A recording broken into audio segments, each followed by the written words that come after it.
Ang pangalawa nating innovative approach ay ang natural feeds. Ang natural feeds po ay ginawa po ng Pro-Natural Feed Corporation. Ito po ay walang halong sangkap ng mga chemical, antibiotiko, animal byproducts, at mga growth hormones. Alam naman po natin na mga binanggit kong ito ay hindi po nakabubuti sa kalusugan. Kaya po, ang feeds na ginawa ng FeedPro ay talagang kauri ng ating mga adhikain na magkaroon tayo ng magandang kalusugan, magandang suporta sa kapaligiran at sa ating komunidad. Kapag ang feeds natin ay natural, pagka kinain po ng baboy ang feeds natin ito, masasabi nating madali itong i-digest, lalo na po kung ang feeds natin ay ating piniferment. Dahil kung piniferment po natin ang feeds natin, ang FeedPro, madali po itong i-digest.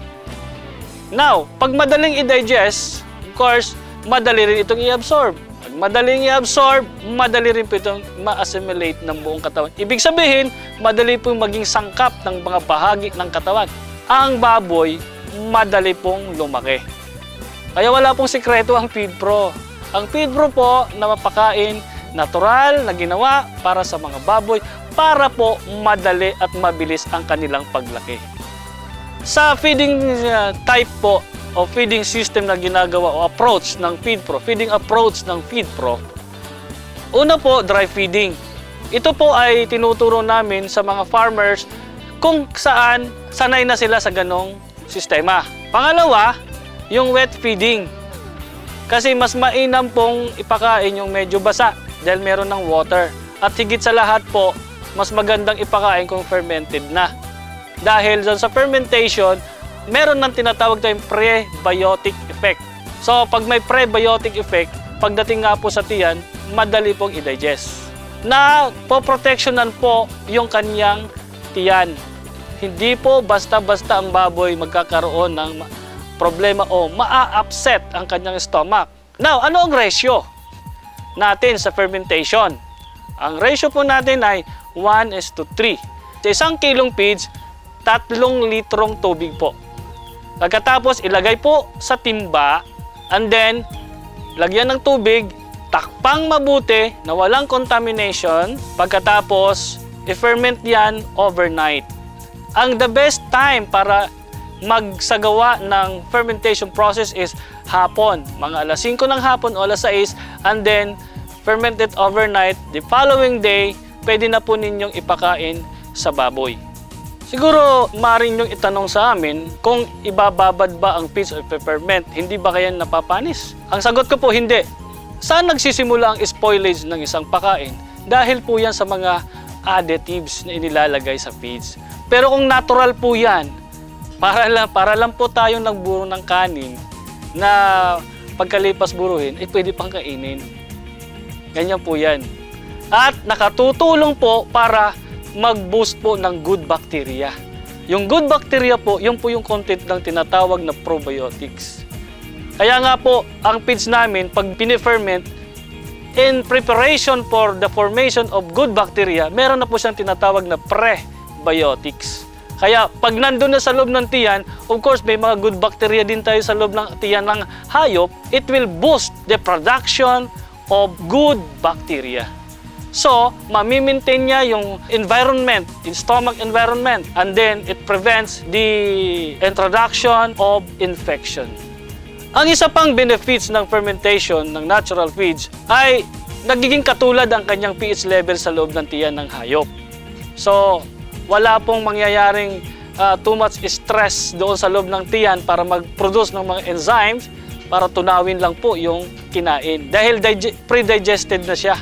So, yun pong kagandahan ng naka-ferment yung feeds. And then, dahil hindi nga po siya na-spoil, dahil natural, tulad ng nabanggit ko, madali na po itong ma-absorb at ma-assimilate ng buong katawan. Kaya, wala na po tayong pwedeng hanapin pang magandang pakain ngayon para makatulong tayo sa ating kalusugan, kalikasan, kapaligiran, komunidad, kundi Pag nag-alaga kayo ng baboy, pakainin natin ng natural feeds.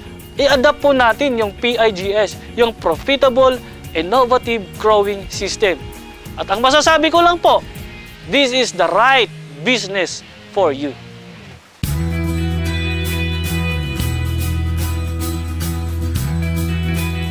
Meron akong 3 taon na nag-aalaga ng baboy. Pero nung nakaraang taon, na-discover ko na yung kulungan na walang amoy, na walang simento. Kaya nagpagawa ako noon. Malaki ang ibinigat ng baboy ko. Meron niya akong baboy na naalagaan na 112 days lang, tumimbang siya ng 112 kilos. Kaya ngayon, Feed Pro na ang ginagamit ko. Maganda ang laman niya, manipis ang taba. Kaya ito ang siniserve ko sa aking kainan dito sa Iriga. Marami namang kumakain dito. Miski na nga yung mga taga-motor trade, yung mga tiga rito sa Casureco, mga tiga rito sa Hall of Justice, tsaka yung mga biyahero, marami namang kumakain dito sa amin. Wala naman sila ipinipinta sa sa karne. Sa experience ko sa pagbaboy, mahigit ng 2 taon doon sa isang klaseng baboyan na puro simento ba, maamoy, saka yung baboy laging madumi, pagod sa pagpaliligo, paglilinis ng kasi talagang kalat yung tae nila. Samantalang nung subukan namin tong babuyang walang amoy, maire-recommenda ko po sa inyo na talagang hindi nyo pagsisisihan kasi nga hindi kayo masisira sa mga kaibigan nyo, kakapitbahay nyo dahil wala kayong maaamoy na mabaho. Sa pa yung baboy talagang malinis siya. Ang pinakaganda ito sir, itong kulungan na ito, yung paglilinis. Umaga ka lang maglilinis, pag tanghali, hapon hindi ka na maglilinis. Yun, pakain ka lang, tanghali, hapon, hindi na maglilinis. Katulad na yung kulungang bagang siminto, maglilinis ka pa. Umaga, tanghali, hapon, hindi katulad na yun may ipa na lilinisan, isang bisi lang, umaga lang, magpalit ka ng tubig doon sa swimming pool.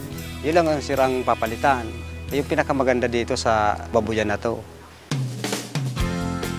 Nung umpisa akong magsimula ng pagbababoy, ang ginamit kong pagkain ng baboy ay yung Feed Pro. At napatunayan ko, sa loob lang ng 3 buwan, tumimbang na ng 85 kilos. Hanggang sa umabot ng 3 months, 3 weeks, umabot ng 90 hanggang 102 kilos ang baboy. Kaya hanggang ngayon, yun pa rin ang gamit ko. Mayroon ako ngayon baboy dito.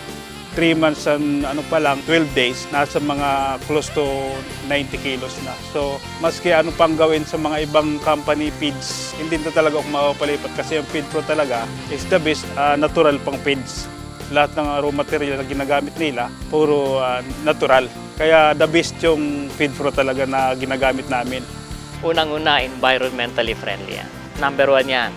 Kapag naiwasan natin ang mga carbon footprint sa ating mga produksyon, maganda po yan para sa lahat. Hindi lang sa magsasaka, kundi sa kapitbahay mo, sa kalikasan mo, sa palibot mo, sa kailugan mo, sa iyong kabundukan. Lahat po yan ay magdudulot ng isang magandang resulta. Yan po lahat ay nasa sistema ng PIGS. Address po yan lahat. Sa lahat po na may gusto pong pumasok sa ganitong babuyang walang amoy, subukan nyo po, talagang hindi kayo magsisisi dahil sa experience namin talagang nung una hindi ako makapaniwala pero ngayon masasabi ko sa inyo, hindi kayo magsisisi. Maganda po ang produkto ng Feed Pro at saka itong babuyang walang amoy. Friendly sa mga kapitbahay natin, wala tayong problema.